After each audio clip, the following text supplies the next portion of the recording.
Hello, this is Lisa Rusczyk with the podcast We're All Psychic. I'm having a really weird hair day and I put my braids in. I was like, oh, for clip-in braids. I love these things. They cheer me up. I mean, even if I'm in a good mood, they make me happier. And I really like them, man. They're like so fun. I think we're all psychic still. Yes, I do. And in this podcast, we ask everybody, and I'm the only one. Well, I've got my podcasts. Gandalf is right here. Gandalf, he's asleep. Gandalf, do you still think we're all psychic? He's not changing how he's breathing, sleeping, or anything. So I think that's a yes. He hasn't changed. Einstein is behind you, listeners. Outside, he's behind you right now. And he is, I'm asking him, Einstein, do you think we're all psychic? He's looking back and he's always stretching. He's thinking about it. He's got a Paul biscuit going and air biscuits. Yeah, he says, I think we're all psychic still. So today I am going to talk about clientele in the professional field of being in a spiritual metaphysical role. If you're being hired, if you're working for money or trades or any kind of way where there's a swap, an exchange. Like I had read a long time ago, and I really liked this. I read that shamans love to take gifts instead of money. Some shamans just won't take money and they only accept gifts. Now they can sell the gifts. I think it was what was implied, kind of. They can do whatever they want with the gifts, but they just didn't take money. So I love that. I thought that was a really cool thing because it's uncomfortable, honestly, and it's an uncomfortable topic for spiritualists even to talk to each other about it, about our job as money, being a professional advice spiritual counselor, you know, or however, a coach, if you're a coach teaching people any kind of aspect of spirituality and embracing their self-love, their self-worth, their true authentic self. And it's because you really want them to feel the kind of happiness you felt when the times you've been able to do that. I think that's why I do it. I don't know if everybody does it for the same reason, but I love doing it. Giving readings, offering readings, especially, and medium readings the most. Not everybody likes to get a medium reading, and sometimes I can't help it. It just happens. It's weird. I'm going off topic again. But, something I do want to say about going off topic is that I am authentically doing that. And if people don't like it, I usually don't attract those people. They're probably not the right people for me, is what I'm saying. So that's also important for your clientele. It's important for your friends, your family, your maybe not so much your family. It's best to be your authentic self all the time, in my opinion, if you can find out who that is. And it's always changing, I think. For me, my authentic self is always changing. And that's why it's hard to keep up with. So, clientele. When I first started working on a phone line as a professional psychic for money and was sticking it out and doing it, I had a lot of reservations about taking the money until the money started coming in. And I was like, wow, I'm doing something I love more than anything. And I'm getting paid. Like for me, it was a lot of money to me at that time. I think I was making something between 500 and 700 a week. And I was making 59 cents a second. I mean, a minute. No, wait a minute. 59 cents a minute. Yes. My per minute rate was $4, though. Isn't that interesting? But they advertised a lot. That company I worked with that time, they advertised a lot. So I think they did spend a lot of money on marketing. And I think a lot of companies have to when they start. No, don't have to. It's interesting. I've watched Everclear and they've been very strategic. I've been with them since the beginning and they're our sponsor. Hey, Everclear, I'm going to throw you a shout out at the beginning. Everclear is our sponsor of this podcast, mine and Donna's. And hey, Donna. Donna's not with me today. She has stuff to do on Mondays. But our sponsor, Everclear, is an advice app, and you can get advice from psychics and empaths to get the clarity you need to create the life you deserve. So, like, what does that mean? It's like we have people call us and they ask us, well, what's up with my life? That's my life. And I love it. I love to help people figure stuff out. It's just like, it's just like, oh, it's so meaningful to me. I don't know, meaningful. I talk to the AI sometimes about that. I've got a lot of stuff about the AI I need to talk to y'all about. I don't know how I feel about it yet still, but we'll get there. Not in this podcast. But I still like to talk to it. And it points out, that throughout history, yes, spirituality has to, not just spirituality, religion exists because of money, because of spiritual people needing to be paid somehow to live.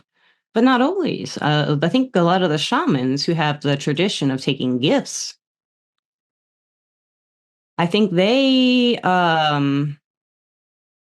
probably some they come from a long line of like a history of people doing that and then liking that energetic exchange, I guess.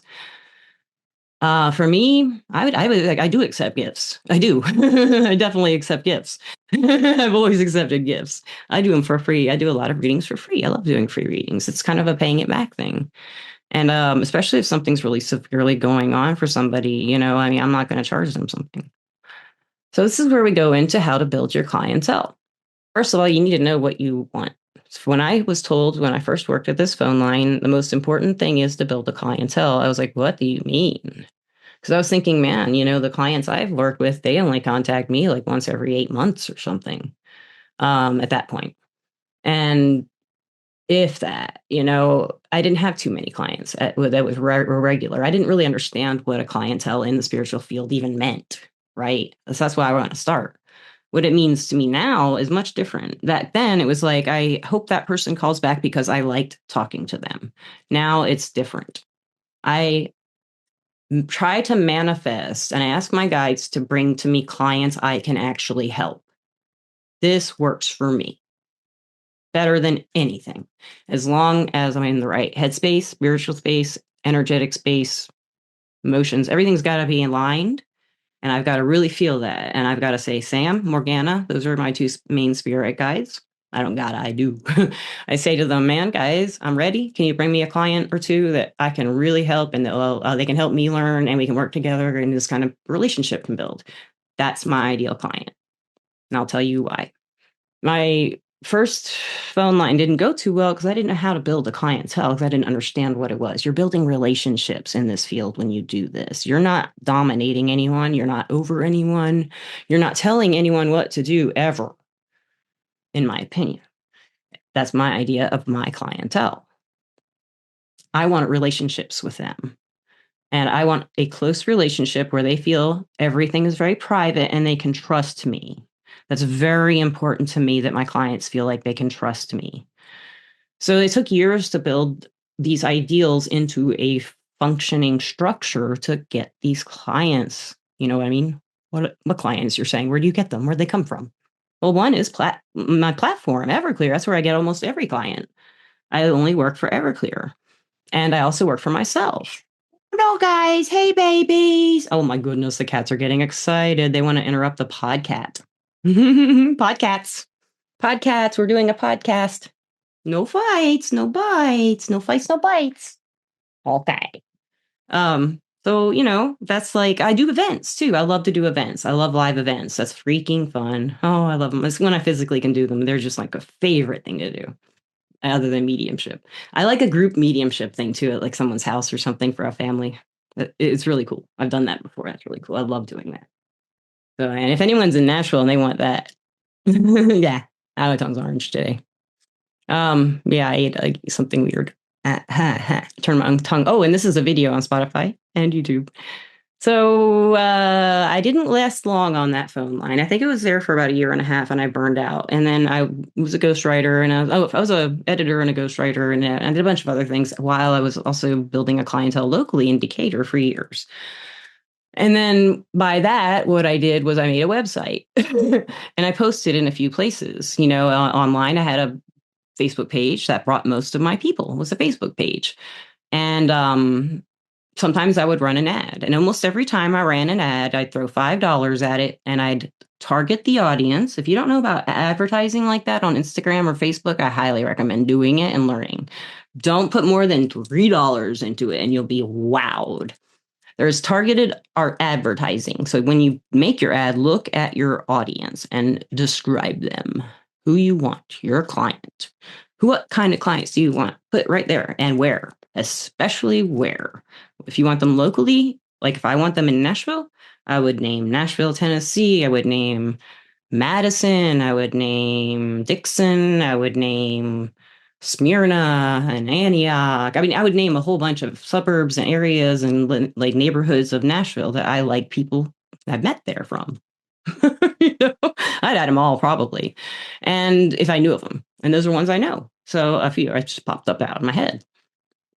And what I would do is I would take that, and that would be my targeted audience. And the things I would pick for them would be tarot cards. I think they change these a lot, so you got to go through them. Metaphysical sometimes is there, spirituality is sometimes there, tarot cards, like I said, or I don't think mediumship is ever in there.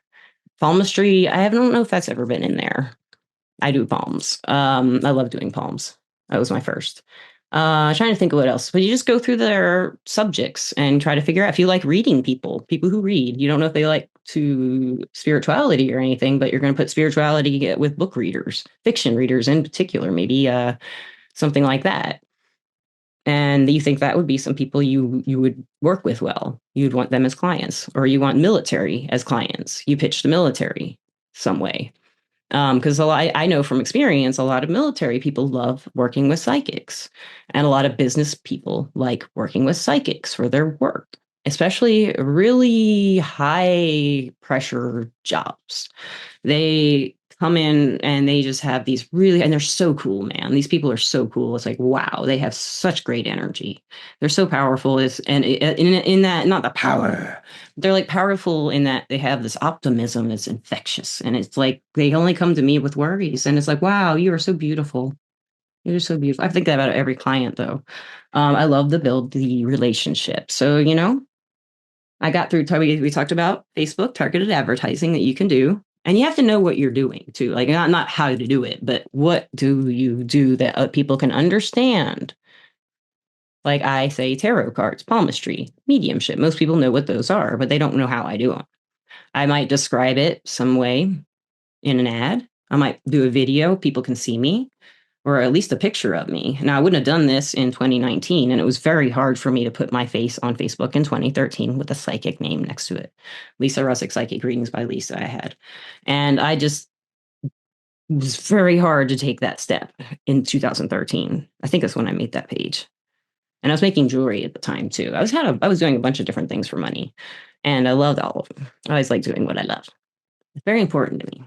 And having clients I love is very important to me. I love to love my clients. I know some people like, you don't love them. Oh, you always have to have the distance. That's good. If that's what you want, then you know that. Work with that when you draw your clients to you, however you do it. So another thing I like to do, I'm still going back to just reminding you. So I think every time if you say something 3 times or you hear something 3 times, sometimes it sticks better. Is ask your guides to bring what you need and what you would love and who you could really help to you.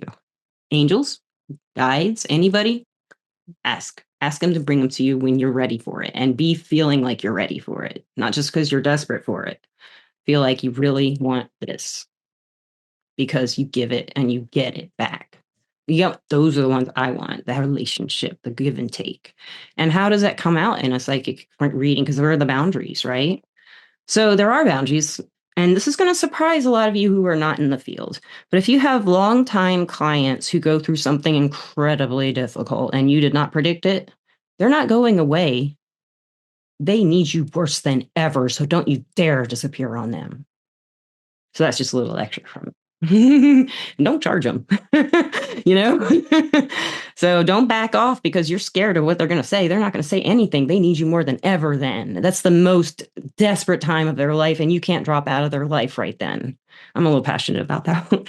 I've been in some situations with some clients where it was very intense, and it was just devastating, guys. And they're so beautiful, and they are just so wonderful. And to be there with them, just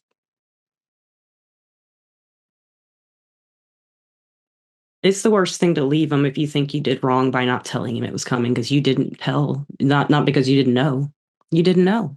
You would have told them if you knew, right? Most of you would. If you're a professional going into the field, you would want them to know anything big like that, and they would want to know. If they told you not to tell them, though, that's different. That's a hard one. I haven't been in that position. I've been in a lot of positions where I've seen things coming, and I gave them warnings. That helped. It's up to them what they do with it, you know. But I love any of you who may be listening, who may be one of my old time clients. I love you guys so much.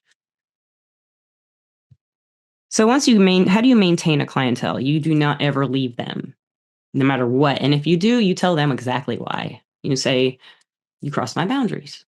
You say why they crossed your boundaries. You say how and explain it.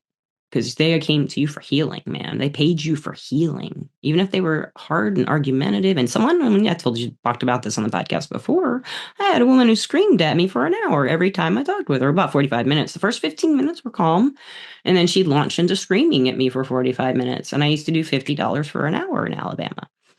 And I just kind of put the phone on speaker. The first time it happened, I was shocked. And I just listened. I just knew this woman just needed to listen, me to listen to her bitch.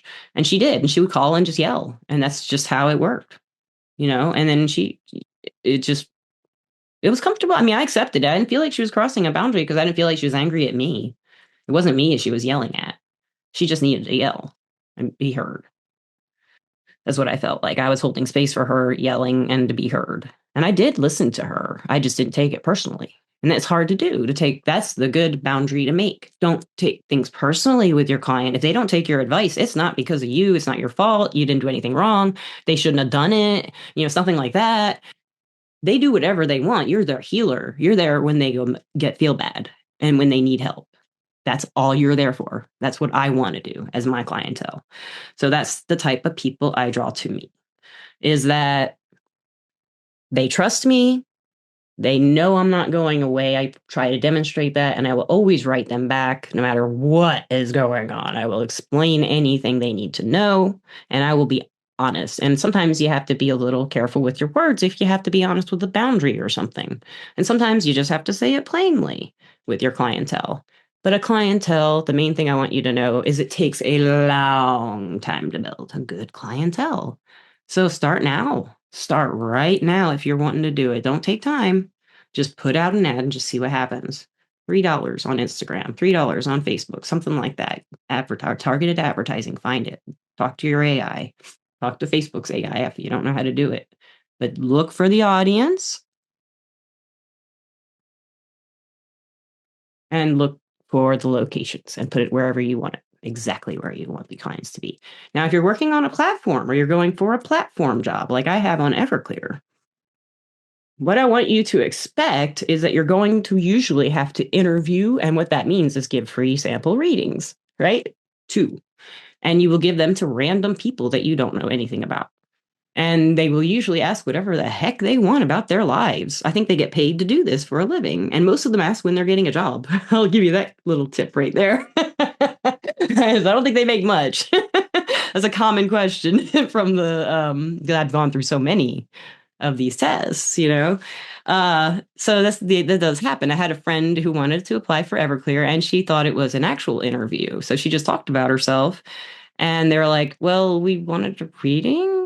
And she's like, oh, and she didn't get hired, but she's like brilliant. She's one of the best healers ever. And you can't reapply to Everclear, I don't think. So, you know, but she should be on there. I mean, she'd be amazing on there. She's just amazing. You know, Angelina, she's been on here a million times.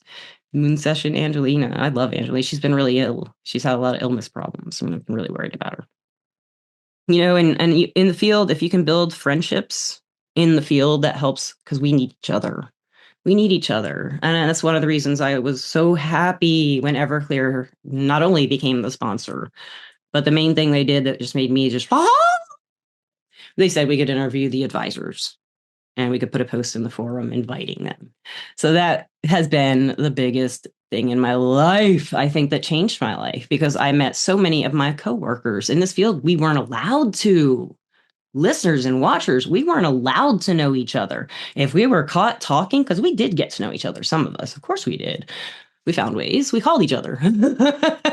That's how we did it. We talked somehow, and we found friends that way. You know, just we did. You know, this before Facebook and stuff like that was easy. We didn't know each other's real names. We couldn't tell each other unless we called each other.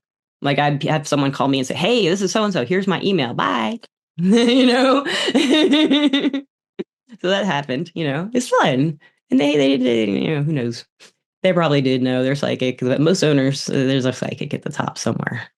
I think. I don't really know who owns these lines. I'm so fascinated by that. I don't know. I have no idea. But I suspect Everclear is they say top psychics run it on their website, I think. Or not top psychics, but experienced and something like that. And I think that is who runs it. For a long time I thought it was AI. But I really think it is genuinely run by good healers who want to see advisors do well who mean well. That's all I've seen on this podcast as advisors who have done interviews are people who do well and mean well. They do it and they mean it. They don't try, Donna. Whoop. That was my ring finger. They don't try. They do. And that's how you do with your clients. You do for them. That's my best advice. That's the best way to build the clientele. Never think of you doing them a favor. You're never doing them a favor. You're never doing them a favor. You are helping them heal. I'm being special. I know it's important to me to like push that, hammer that down. Third time, guys. Facebook advertising. Third time you're going to hear it. I think, is that what I was trying to embed? I think that's what I was trying to embed. Facebook advertising. I think I've said it twice. Have I said it 3 times? I think I had said it 3 times. I don't know. I think that last time was the third time. You know, when I watch this back, if I'm missing it, I'll put it back in. I'll put it in somewhere. So I guess my best advice at this point is if you're already in the field and you're trying to build that clientele, put the intention out there with your guides or with whatever you work with. If you're a witch and you have a deity, work with her or him. If you're a Reiki practitioner, ask Reiki. And you can send it to the situation of bringing clients that you need and who need you, or whatever you want to ask Reiki to bring to you. And I always recommend a two-way street to ask for that in some capacity, because that's more likely to happen that way. It's more likely to whatever your two-way street needs to be. In my case, it is the relationship. I feel like my part in my relationship with my clients is to be their go-to person they can tell anything to, know they can trust, and heal them if I can, if they'll allow me to, and if I'm capable of it in some capacity. And by healing, I mean mentally, physically, emotionally, spiritually. And that can take years, dudes. Take a day and just take 1 minute. And listeners and watchers, thank you. And Everclear, thank you. And Donna, thank you. And Misty, way back then. I still miss you sometimes. And guys, I love you, listeners and watchers, more than anything. I'm a little crazy, aren't I? It's just the hair. I don't know when it's like this. I put the braids in and everything goes crazy.